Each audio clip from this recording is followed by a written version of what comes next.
Hello everyone, I am Arvind Bainsla.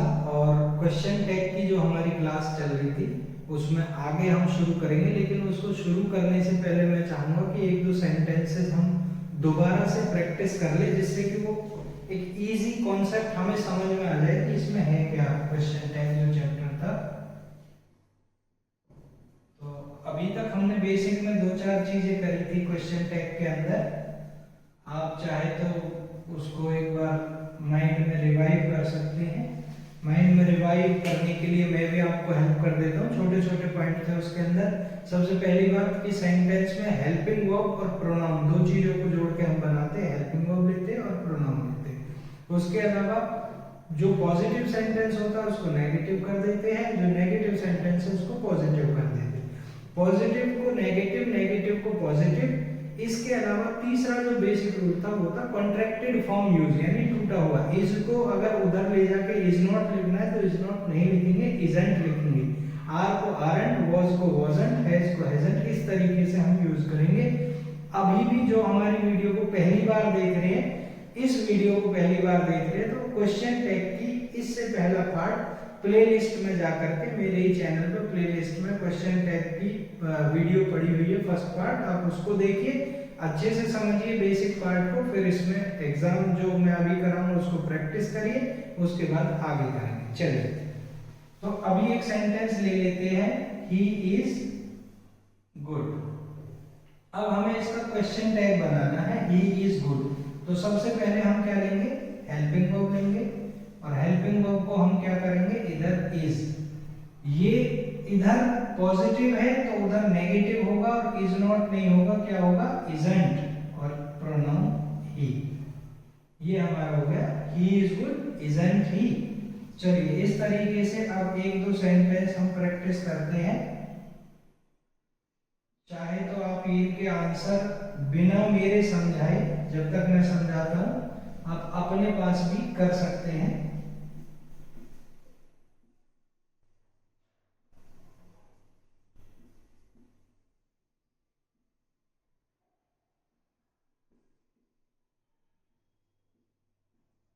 पांच sentence हम लेंगे।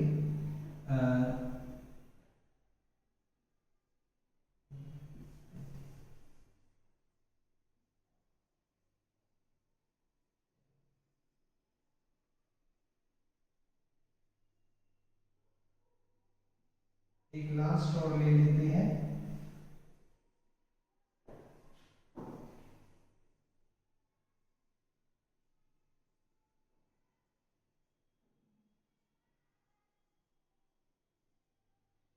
चलिए, तो आप लोग इनको अपने दिमाग में सोच लीजिए, नोट कर सकते हो। कमेंट में मेरे को इनके जवाब भी आप दे सकते हो। बाद में जब आप वीडियो को देखेंगे तो कमेंट करके मुझे बता सकते हो कि भाई सर हमने इनके ये आंसर दिए, यानी फर्स्ट का आंसर, सेकंड का आंसर, थर्ड का आंसर, फोर्थ और फिफ्थ का आंसर। अब हम देखते हैं, आई एम अ गुड बॉय। तो हम जब एम को चेंज करेंगे तो एम को इधर लेके जाएंगे, ये पॉजिटिव है, उधर नेगेटिव करेंगे, लेकिन नेगेटिव में एम को एमेंट नहीं करते, ये मैंने आपको पहले बताया हुआ है। इसको हम क्या करेंगे, आरंट, यानी एमेंट होता ही नहीं है, ठीक है। और इसके बाद प्रोनाउन ले लेंगे, आरंट आई। मुझे पूरी उम्मीद, पूरा भरोसा है कि आप लोगों ने यही बनाया होगा। इसके बाद हैव को देखते हैं। हमें हमेशा हेल्पिंग वर्ब लेनी है, प्रोनाउन लेना है। तो इधर से हैव को लिया और इधर आके इसका क्या हो जाएगा, हैवंट और यू, हैवंट यू। चलिए नेक्स्ट देखते हैं, ही हैड प्लेड क्रिकेट। तो हम फिर से क्या लेंगे, हेल्पिंग वर्ब को लेंगे, हैड, और इसका नेगेटिव बना देंगे हैडंट, और ही, हैडंट ही।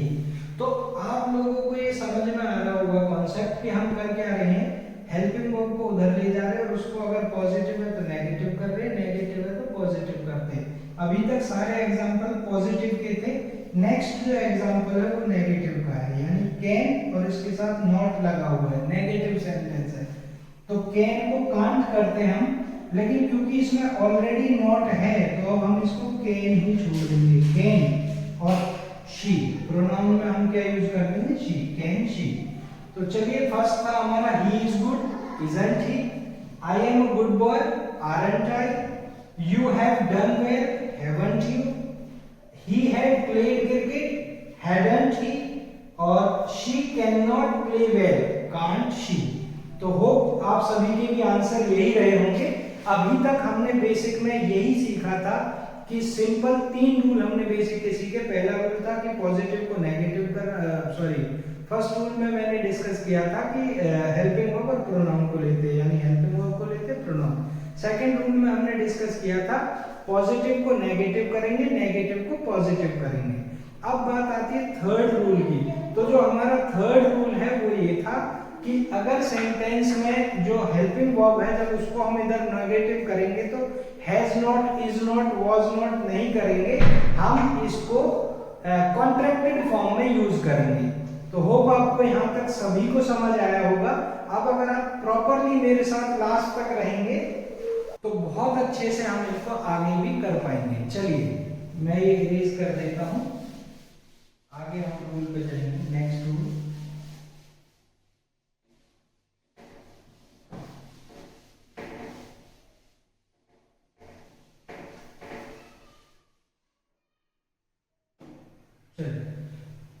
मैं यहाँ पर कुछ सेंटेंस लिख रहा हूं, आप लोग कमेंट करके बता सकते हैं कि आपने क्या आंसर दिया, आपने इस पर क्या सोचा था, फिर मैं आपको यहीं पे बताऊंगा इन सभी के answer.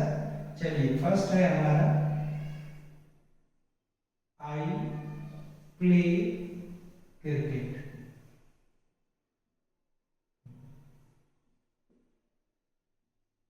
You laughed at me.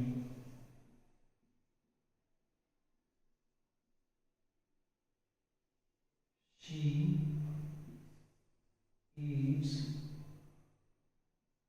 rice daily.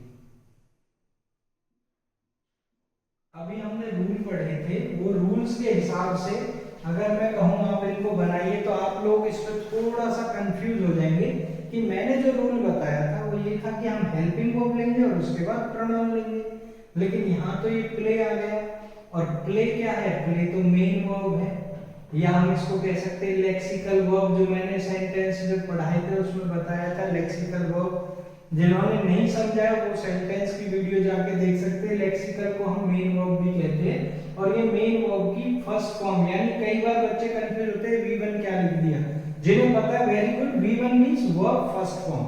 तो ये हमारी फर्स्ट फॉर्म ऑफ वर्ब है, ये हमारी सेकंड फॉर्म ऑफ वर्ब है V2, और ये हमारी फिफ्थ फॉर्म, या आप कह सकते हैं फर्स्ट फॉर्म प्लस SES, यानी फिफ्थ फॉर्म। तो अब यहाँ पर वर्ब आ रखी है, मेन वर्ब आ रखी है, लेकिन मैंने तो जो रूल बताया था वो बताया था हेल्पिंग वर्ब का। So don't be confuse. जब हम इन सेंटेंस को चेंज करेंगे तो हम फर्स्ट फॉर्म ऑफ बी पे ध्यान देंगे, और प्ले फर्स्ट फॉर्म है तो जब इसका नेगेटिव बनाते तो हम फर्स्ट फॉर्म ही लेंगे, और वो फर्स्ट फॉर्म कहां से लेंगे, डू की फर्स्ट फॉर्म, क्योंकि टेंस आपने पढ़े होंगे, नहीं पढ़े तो वीडियो जाके देख लीजिए वर्ब फॉर्म्स में, उसमें आपको पता चल जाएगा कौन कौन सी फॉर्म है।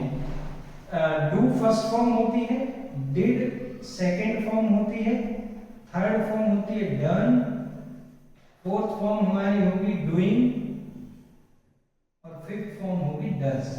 तो अब आप समझ सकते हैं हमें इन्हीं की हेल्पिंग वर्ब लेनी है, यानी ये फर्स्ट फॉर्म प्ले है तो इधर हम अब इसको क्या करेंगे, डू तो लगा दिया इसके लिए V1, लेकिन इसमें हमें नेगेटिव भी तो करना है, तो हम इसको क्या करेंगे, डोंट, और उसके बाद प्रोनाउन डोंट आई। बहुत इजी है, it is not so tough. सिर्फ ये दो तीन ही वर्ब हमारी ऐसी, नहीं तो बाकी सब के साथ हेल्पिंग वर्ब आ ही जाती है। आप कभी भी देखना जब भी हम इनको करेंगे सॉल्व, ये सिर्फ तीन वर्ब ऐसी है, V1, V2 और V5, जहां अगर ये आ जाती है तो मेन वर्ब के तौर पे यूज होंगी। इसलिए इन्हीं का तीनों का आप समझ सकते हो, डू यूज करेंगे अगर V1 है, डिड यूज करेंगे अगर V2 है, और V5 है तो डज। नहीं तो डूइंग आएगी, इज एम आर उसके साथ आ जाएंगे, डन आएगी तो हैज हैव हैड आ जाएंगे, ओवरऑल हेल्पिंग वर्ब आ जाएगी। इनका हेल्पिंग वर्ब मैंने आपको बता दिया, प्ले आया तो डोंट करेंगे, अब आप समझ गए होंगे लाफ्ड है तो कौन सी फॉर्म यूज करेंगे, सेकंड फॉर्म, और सेकंड फॉर्म क्या है, डिड। तो यहां पे हम इसको क्या कर देंगे, डिडंट यू। चलिए नेक्स्ट देखते हैं ईट्स, फिफ्थ फॉर्म है, तो फिफ्थ फॉर्म अब हम इसकी फिफ्थ फॉर्म यूज कर देंगे, तो ये क्या हो जाएगा, डजंट, डजंट शी। अब वो हमें ध्यान रखना है कि इनका नेगेटिव जब बनाएंगे तो वो ऑलरेडी ही इन्हीं फॉर्म में होगा, क्योंकि नेगेटिव बनाते ही, जैसे मान के चलिए मैं इसका नेगेटिव बनाता हूं आई प्ले, तो मैं इसका नेगेटिव बनाऊंगा I do not play cricket, ठीक है। अब इसमें ऑलरेडी डू आ गया और नॉट है तो नॉट हटा देंगे तो क्या बन जाएगा, डू आई। लाफ्ड, तो जब लाफ्ड का नेगेटिव बनाएंगे तो क्या आएगा, डिड आ जाएगा, डिड नॉट लाफ्ड। अब कई लोग ये ध्यान रखना, लाफ्ड ये टेंस का पार्ट है, लेकिन बता देता हूं डिड नॉट के बाद लाफ्ड नहीं आएगा, क्योंकि बेसिक रूल ये भी है, ये मैंने वीडियो में बता रखा है पुरानी वीडियोस में, डू डज डिड के बाद हमेशा V1 आती है, तो डिड यहां आ गई V2, अब डिड आ गई तो सिंपल डिड छोड़ देंगे, डिड यू। चलिए ईट्स V5 है तो क्या करेंगे, डज नॉट बनेगा इसका, तो नॉट इसमें ऑलरेडी है, क्या करेंगे, डज शी, डज शी। तो ये थे हमारे क्वेश्चन टैग के टेंस वाले पार्ट। अब इससे आगे हम चलेंगे, आप चाहे तो स्क्रीनशॉट ले सकते हैं, नहीं तो मैं इसको इरेज कर देता हूं।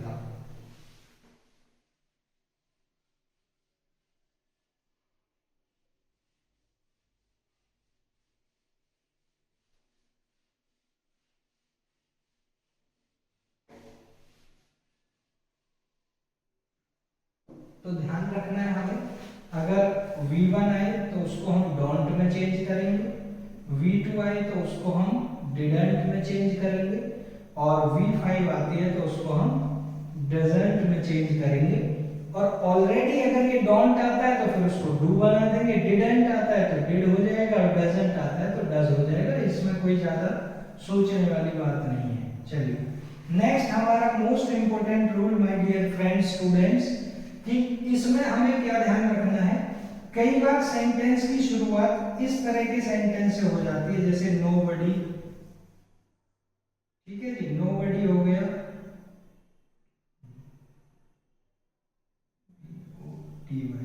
NOBOD हो गई, नोबडी, ठीक है जी, नोबडी, या फिर हो जाए नो वन, या एनीबडी, या फिर हो जाए एनीवन, समबडी, या फिर हो जाए समवन, और समवन के अलावा एवरीबडी और एवरीवन, ठीक है। तो ये जो शब्द है एवरीबडी, एवरीवन, तो इनको हम यूज नहीं करेंगे, इनकी सभी के जगह पर हम एक वर्ड का यूज करेंगे, वो है दे। इसको हम प्लूरल फॉर्म में यूज करेंगे, दे। एग्जांपल देख लेते हैं, एवरीवन या everybody, everyone is interested in playing, ठीक है, जो भी हमने एक सेंटेंस बना दिया। अब यहाँ पे हमने देखा हेल्पिंग वर्ब इज, तो जब हम इसको क्वेश्चन टैग बनाएंगे, क्वेश्चन टैग कैसे बनाएंगे, इज को हमें इजंट करना था, और एवरीवन के लिए हम यहाँ पे दे लिखेंगे, दे, जो मैंने आपको बताया, nobody, no one, anybody, everyone, somebody, someone, इनके स्थान पे दे यूज करना है। लेकिन देखिए दे के साथ इज आता है क्या, दे के साथ हम इज यूज कर सकते हैं, नहीं कर सकते, दे के साथ हम आर का यूज करते, प्लूरल वर्ब यूज करते, इसलिए हम इसको इजेंट नहीं करेंगे, भले ही यहाँ पर सिंगुलर आर की थी। अब हम इसको प्लूरल करेंगे, और प्लूरल क्या है, आरंट दे। तो everyone, everybody, someone, somebody, no one, nobody, anybody, ये अगर आपको देखते हैं तो इनका बहुत सिंपल है, जो हेल्पिंग वर्ब आ रही है उसका प्लूरल यूज कर देना है। जैसे एवरीवन हैज, तो हम उसको जब उधर ले जाएंगे तो एवरीवन की जगह क्या कर देंगे, दे, और हैज की जगह हैव, प्लूरल। प्लूरल फॉर्म देख लीजिए, ये सिंगुलर फॉर्म है और ये प्लूरल फॉर्म है। जैसे सिंगुलर में इज हो गया, वॉज हो गया, हैज हो गया, वही यहाँ पे क्या आ जाएगा, आर हो जाएगा, वर हो जाएगा और हैव हो जाएगा। तो हमें एवरीवन वाले इन सेंटेंसेस के साथ ये वाली प्लूरल वर्ब्स को यूज करना है। बहुत सिंपल है, कहीं भी एग्जाम में आ जाता है एवरीवन इज प्लेइंग, तो आपका फ्री का नंबर हो गया एवरीवन इज प्लेइंग, देखते ही इसको आर में चेंज करेंगे और एवरीवन की जगह दे, आरंट दे, ठीक है। बट ये ध्यान रखना, नोबडी, नो वन, इनमें नो आ रहा है, नो मतलब ये पहले ही नेगेटिव है, ध्यान रखना। जैसे अगर हम लिखते हैं no one is good, no one is good, तो कैसे बनाएंगे, सोचिए। इसका हम क्या करते हैं, इजंट, क्या इजंट करेंगे, नहीं करेंगे, क्योंकि नो वन, नोबडी, एवरीवन ये सारे आ रहे, तो इसको आर कर देंगे, आर। लेकिन आरंट नहीं करेंगे क्योंकि इसमें ऑलरेडी नो है, तो आर दे, नो वन के लिए दे का यूज कर दिया। होप आपको समझ में आया होगा ये रूल, बहुत इंपॉर्टेंट रूल है, बहुत ही ज्यादा एग्जाम्स में पूछा जाता है, एसएससी में बार बार पूछा जाता है। चलिए आपने स्क्रीनशॉट ले लिया होगा।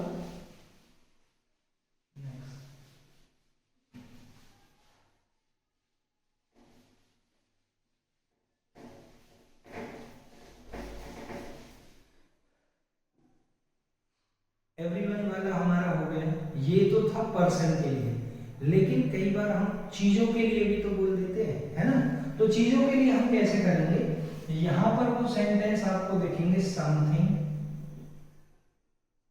Nothing, everything, anything. तो एनीथिंग, समथिंग, नथिंग, इन सब को सोच के इनको सबको हटा दो और यूज कर दो इट का। किसका यूज करेंगे, इट, ठीक है, हो गया सिंपल। क्योंकि इट भी सिंगुलर और आने वाले शब्द भी सिंगुलर, तो इसमें ना दे करना है, कुछ नहीं करना, बस इट करो, इसको आर करने का भी झंझट खत्म। जैसे समथिंग इज मिसिंग, कुछ भी नहीं करना, बहुत सिंपल तरीके से बनाएंगे। इज का कर दिया इजंट, इजंट ही रहेगा क्योंकि ये ऑलरेडी सिंगुलर है, उधर भी सिंगुलर ही रहेगा, इजंट। और समथिंग की जगह पे क्या कर देंगे, it, isn't it, isn't it. या जैसे अब वही नो वाला अगर हम देखें तो क्या करेंगे, नथिंग इज इम्पॉसिबल, ठीक है, इम्पॉसिबल हमने वर्ड यूज कर दिया, नथिंग इज इम्पॉसिबल। तो अब यहां पे हम क्या करेंगे, इज को इज ही रखेंगे, इजंट नहीं करेंगे क्योंकि ऑलरेडी इसमें नो है, तो is it. Something, nothing, everything, anything अगर ये दिखते हैं तो अब हम इनको सिंपल सिंगुलर में ही छोड़ेंगे, इज का आर, वाज का वर्ब नहीं करेंगे, ठीक है। चलिए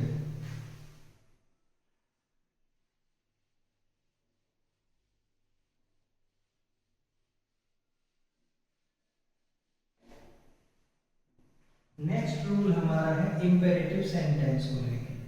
अच्छा, इंपेरेटिव सेंटेंस क्या होते हैं, पिछली वीडियो में सेंटेंस की वीडियो में बताया था, चाहो तो वहां से देख सकते हो, नहीं तो मैं इसको ब्रीफ एक छोटा सा बता देता हूँ। इंपेरेटिव सेंटेंस के अंदर आज्ञा लेना या देना, ये एक तरह से आज्ञा सूचक वाक्य भी हम इनको कह सकते हैं। इंपेरेटिव सेंटेंस के अंदर किसी तरह की परमिशन, कमांड, रिक्वेस्ट इनकी बात होती है।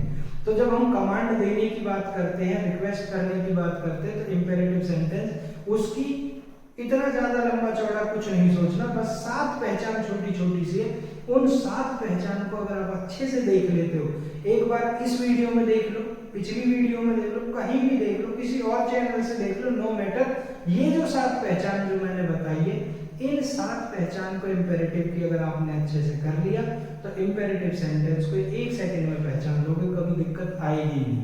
चलिए कौन सा है वो 7 पहचान। इंपेरेटिव सेंटेंस किसे बोलेंगे, जो सेंटेंस स्टार्ट हो, क्या हो, स्टार्ट, शुरू हो, कौन से, किससे शुरू हो, या तो वर्ब फर्स्ट फॉर्म V1 से शुरू हो, जैसे ओपन कौन सी फॉर्म हो गई, फर्स्ट फॉर्म, या फिर लेट से शुरू हो, प्लीज से शुरू हो, काइंडली से शुरू हो, शुरू होना चाहिए सेंटेंस, या नेवर से शुरू हो, late, please, kindly, always say शुरू हो, या फिर डोंट से शुरू हो। जो भी sentence verb first form let, please, kindly, always, never इनसे शुरू होता है। जैसे let him play, let him play कर दिया हमने। जल्दी जल्दी से मैं बना देता हूँ 2-4 sentence. Open the door, please come here, या फिर kindly switch off the phone, आप मत कर देना, switch off the phone, switch off the phone, क्योंकि आप कर दोगे तो वीडियो कौन देखेगा। Never tell a lie, never tell a lie, always speak the truth, always speak the truth, ठीक है। या फिर don't come here, don't go there, कुछ भी हमने कर दिया। चलिए ये हमारे हो गए इंपेरेटिव सेंटेंस। तो जितना इनको याद करना इजी है ना, उससे भी ज्यादा इजी है इन सेंटेंसेस की क्वेश्चन टैग बनाना। कैसे? पहले आपको प्रोनाउन को इधर लाना, वर्ब को इधर लाना, कुछ नहीं लाना, सिर्फ 2 शब्द है, विल यू या वांट यू, खत्म। समझ में आई मेरी बात? ये सेंटेंस देखे, फर्स्ट फॉर्म से शुरू हो, आंसर आएगा will you want you. Let से शुरू हो, will you want you. Please से शुरू हो, will you want you. Kindly, always, never. But जिनमें नेगेटिव ऑलरेडी है, जैसे डोंट और नेवर, उनमें सिर्फ आंसर विल यू रहेगा। चलिए अब हम देखते हैं ओपन द डोर, इसका क्वेश्चन टैग क्या बनेगा, जल्दी से आप बताएंगे अपने उसमें कमेंट में मुझे जरूर। कुछ तो कमेंट कर दिया करो, जो ये थोड़ी बहुत कर रहे हैं आप लोग, सपोर्ट कर रहे हैं, उसमें कमेंट का भी सहारा है ना। कमेंट करेंगे तो और भी अच्छा हम आगे बनाने की कोशिश करेंगे। ओपन द डोर, तो हमारा आंसर आएगा विल यू या वांट यू, ठीक है ना। अगला है लेट वाला आ गया, इंपेरेटिव सेंटेंस है, आंसर क्या आएगा, विल यू या वांट यू, ठीक है जी। अगला है please, please come here, will you या want you। kindly switch off the phone, will you, want you। never tell a lie, will you। never में not पहले ही आ रहा है, तो आंसर हमारा रहेगा will you, ठीक है। always speak the truth, will you या want you।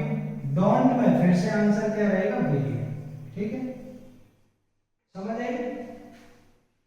चलिए नोट कर लीजिए, स्क्रीनशॉट ले लीजिए, व्हाटएवर यू थिंक बेटर, और फिर वीडियो को दोबारा से देख के भी कर सकते हैं, इट्स अप टू यू।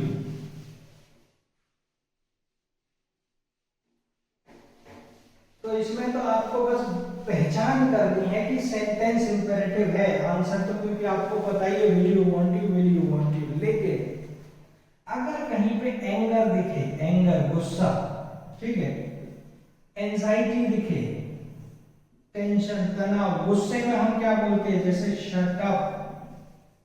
अब शट अप मतलब गुस्सा है, शट अप तभी तो बोल रहे हैं गुस्से में, तो अब हम यहाँ पे यूज करेंगे कांट यू।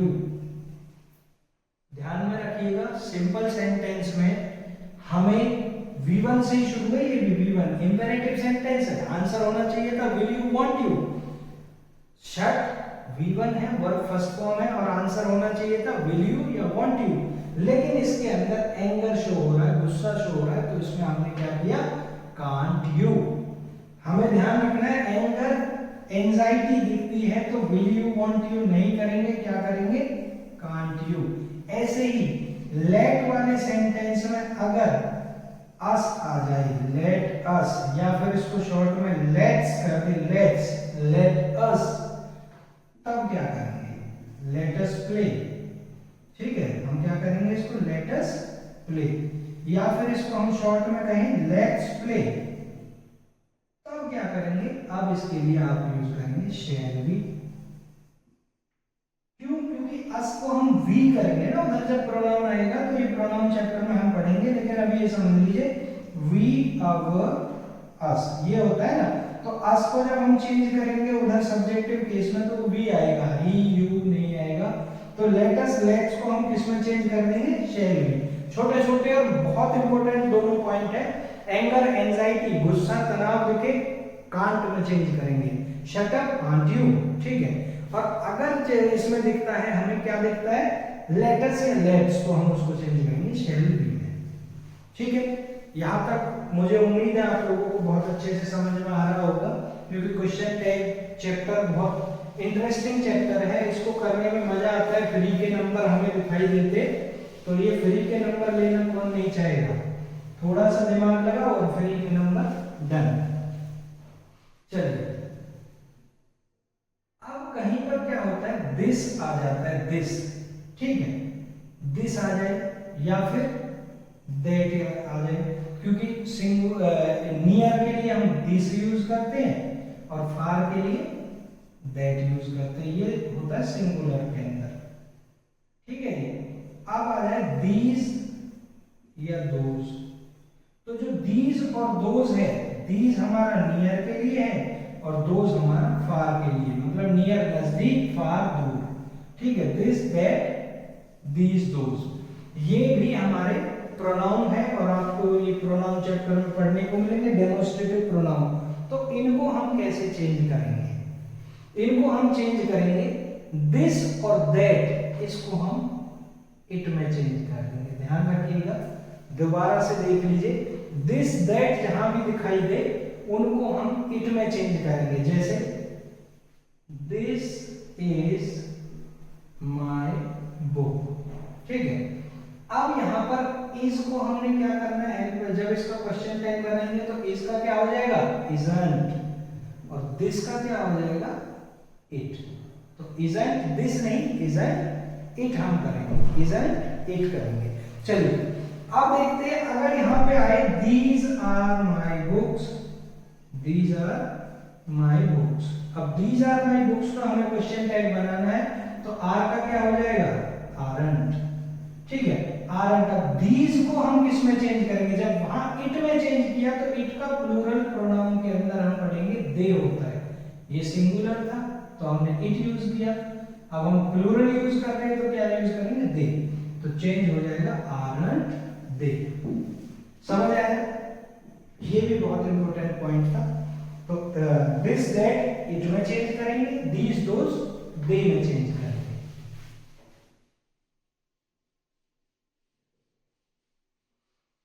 इसके अलावा देयर एक शब्द आ जाता है, देयर से सेंटेंस शुरू हो, तो देयर को कंफ्यूज मत होना, देयर को देयर में ही चेंज कर देते, there is change into there.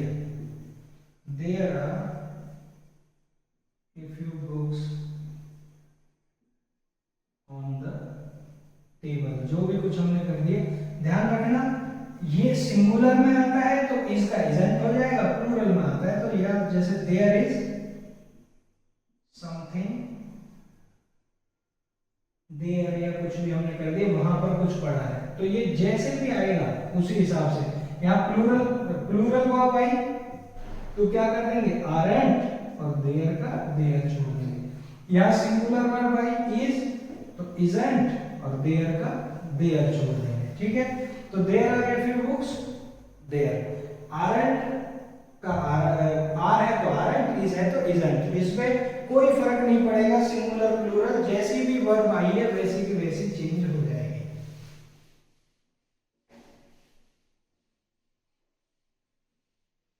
अच्छा, कुछ वर्ड्स हमारे ऐसे हैं जो जिसमें नो और नॉट नहीं लिखता, लेकिन फिर भी वो नेगेटिव ही होते हैं, जैसे बेयरली, स्कार्सली, हार्डली, ठीक है, सेल्डम, या फिर इसके अलावा जो वर्ड है फ्यू, लिटिल, ये सभी जो वर्ड है, फ्यू लिटिल के बारे में तो आपको प्रॉपर एडजेक्टिव में पढ़ाई भी जाएंगे, लेकिन ये वर्ड अगर दिखते हैं तो ध्यान रखना, उधर एंटी मत लगाना, क्योंकि ऑलरेडी नेगेटिव सेंटेंस है। देयर आर, अभी मैंने पिछले सेंटेंस में शायद गलत बोल दिया था जल्दी में, लेकिन मैंने ए फ्यू लिखा होगा, अगर मैंने फ्यू लिखा है तो फिर वो आर दे रहेगा, और अगर नहीं है तो वो आप देख लीजिएगा वीडियो में। अगर मैंने बताया there are few books, there are few books, तो फिर आर देयर आएगा, आर देयर, क्योंकि ये ऑलरेडी फ्यू जो होता है फ्यू नेगेटिव होता है, और अगर वो देयर आर ए फ्यू, तो ए फ्यू नेगेटिव नहीं होता। अब यहाँ पे आरंट ही आएगा जैसे नॉर्मली आता है, aren't there। तो हमें ध्यान रखना है a little the a few the few, जिसके लिए स्पेशल क्लास लगेगी तब समझना, बस इतना समझ लो। अगर यहाँ पर ए फ्यू है तब तो आरएनटी ही आएगा, क्योंकि ये नेगेटिव नहीं है, पॉजिटिव है। ठीक है, अगर सिर्फ फ्यू है तो अब ये नेगेटिव है, और नेगेटिव ऑलरेडी है तो वहां पे नेगेटिव नहीं करेंगे। ठीक है, तो ये थी क्लास क्वेश्चन टैग्स की। होप आप सभी को समझ आई होगी, आप लोगों ने इंटरेस्ट लिया होगा। आप लोग इंटरेस्ट ले रहे हो तो मुझे भी इंटरेस्ट आ रहा है, मेरा उत्साह डबल होता जा रहा है। इस उत्साह को डबल करने वाले आप लोग ही हैं। उम्मीद है आप लोग मुझे आगे भी सपोर्ट करेंगे। Thank you, have a nice day.